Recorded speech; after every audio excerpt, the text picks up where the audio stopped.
경제 동향에서 우리 사회 문제까지 분석하는 경제 트렌드 따라잡기.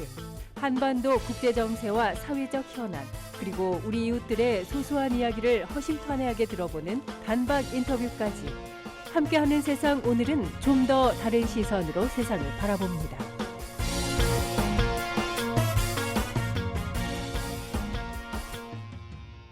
네, 지난해 7월 괴한의 피격으로 사망한 아베 신조 전 총리의 조카와 그의 후계자를 자처한 후보가 어제 치러진 중의원 보궐선거에서 집권자민당의 승리를 안겨줬습니다.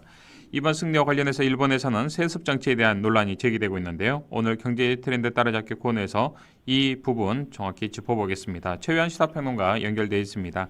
평론가님 안녕하십니까? 예, 반갑습니다. 최유한입니다. 자, 먼저 팩트체크부터 해볼까요? 아베 신조 전 총리 조카 그리고 후계자를 자처한 후보가 이번 보궐선거 당선된 이야기부터 좀 짚어주시겠습니까? 예, 아베 전 총리의 조카이자 전 방위상인 기시 노부오의 아들 기시 노부치요가 야마구치 2구에서 승리를 했습니다. 상대방은 민주당 정권에서 법무부 장관을 지낸 무소속 히라오카 히데오입니다. 여기 야마구치 2구는요, 기시 아버지 기시 전 방위상이 지병을 이유로 올해 2월 의원직을 사퇴한 지역구고, 올해 31살인 노부치요는 후지TV 기자로 일하다가 방위상의 아버지의 비서관으로 들어갔어요. 그 정치 입문 준비를 했습니다.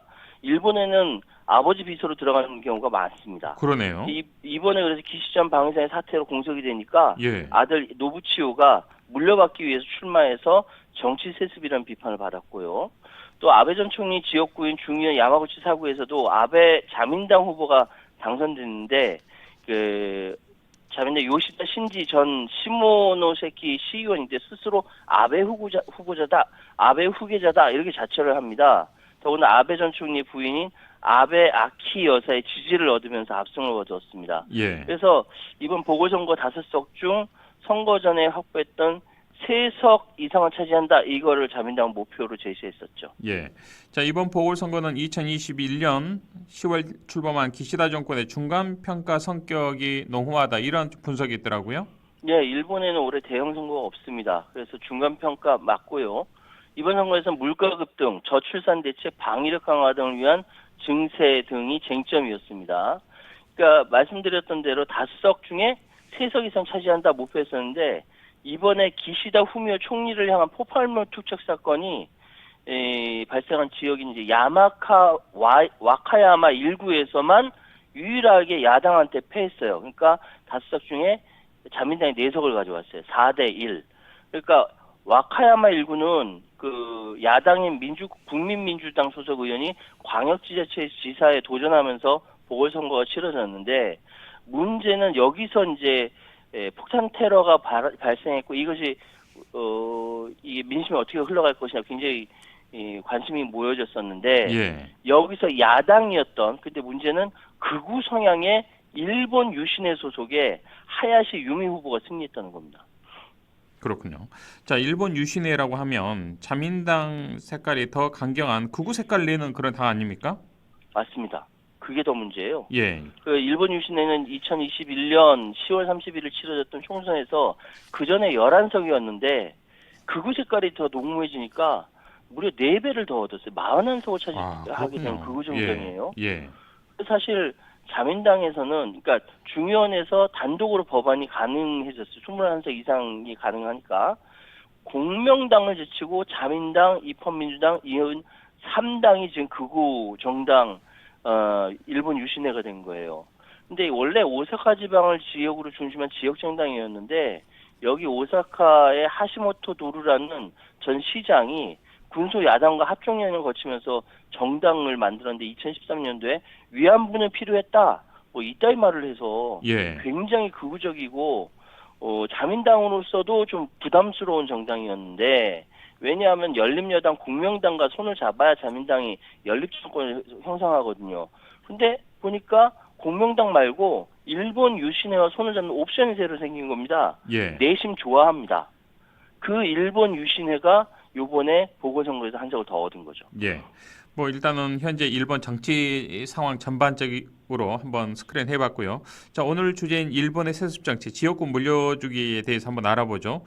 조금 전에도 지난 2021년 일본 총선에 대해서 말씀을 하셨습니다만 당시에도 자녀에게 지역구를 물려주기가 상당히 성행했었죠? 무지하게 많았습니다. 무지하게 많았습니까? 예, 2021년 10월에 중의원 선거 임기가 만료하는 의원들 5의원 여럿이 은퇴 선언을 했거든요. 그러면서 은퇴하면은 누구한테 그 지역구가 가냐? 자기 자식한테 간다는 겁니다. 그러니까 제일 대표적인 인물이 관방장관이자 후생노동상 등을 지낸 시오자키 야스이사 8선이었어요. 예. 여기에 자기 장남 아키이사를 공천을 합니다. 근데 이게 처음이 아니에요.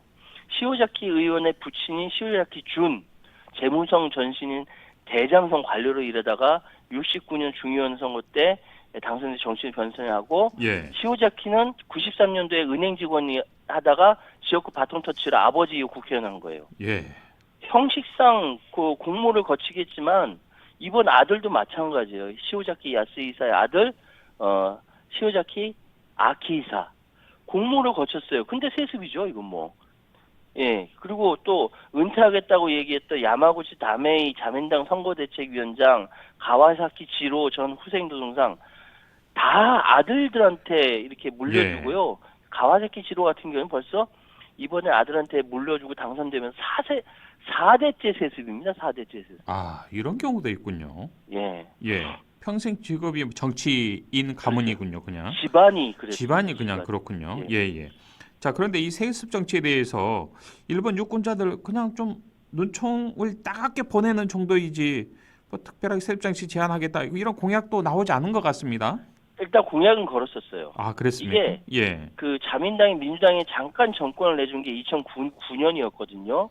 그때 중요한 선거 공약으로 민주당이 이제 그때 일본 민주당이 국회의원 배우자나 삼촌이네 친족 같은 선거구에 연속해서 입후보하는 것을 인정하지 않겠다 공약을 만드니까 자민당도 급하니까 자기들도 다음 총선 때부터 공천이나 추천을 하지 않겠다 이 공약을 내걸었어요. 그리고 또 이 공약을 주도한 사람이 누구냐 하면은 비세습 정치인 스가 요시히데 나중에 총리가 됐죠. 중의원 때 주도를 했습니다. 그런데 정권을 내줬잖아요. 정권 민주당이 내주고 나서 흐지부지 된 겁니다. 예, 이후 이제 2012년부터 3대 세습 정치인 아베 신조가 총재로서 8년간 자민당을 이끌었고, 예. 그래서 지금 2017년 총선 때 자민당의 소선구 당선자 중 약 30%가 세습 정치, 아마 지금도 비슷합니다. 지금 2021년 뽑은 것도 거의 비슷하고, 이거는 거의 뿌리 깊은 관행으로 자리 잡은 상황입니다. 네. 사실 스가 전 총리 자신이 비세습 의원이기 때문에 마음을 좀 독하게 먹었더라면 시행할 수 있었던 것 아닌가 싶어요. 네, 그렇게들 이제 예상들을 했었는데 정반대가 됐습니다. 왜냐하면은 아베 신조가 총리 사의를 표명하고 나서 스가가 딱 올라갔는데 이때 지반, 조직이나 지지 기반을 지반이라고 부르고요. 간판, 지명도, 가방, 선거자금 이 선거 승리에 필요한 3가지 조건을 나는 하나도 갖추지 않았어. 이 상황에서 국회의원 당선돼서 차별성 되게 강조했었거든요. 이 사람은 정말 이런 거 갖추지 않고 국회의원 되고 계속 정치적으로 승승장구했던 사람입니다. 그런데 스가가 실제로 89년 그 정계에 입문한 이후에 비세습 총리라서 할 수 있을 거야라고 믿었는데 알고 보니까 기득권 파벌의 담합을 등에 업어서 총리 자리를 꿰차기 때문에 세습 정치는 오히려 요직에 기용하는 보온성 인사로 내각을 발족을 했습니다. 나중에. 예, 결국에는 기득권 파벌 담합의 그 결과물이 바로 스가 전 총리였다는 말씀이시군요. 맞습니다. 이게 11년 동안 비서를 일하면서 자기가 받들었던 오코노기 히코사부로 전 통상상의 셋째 아들을 국가공안위원장으로 임명했고요.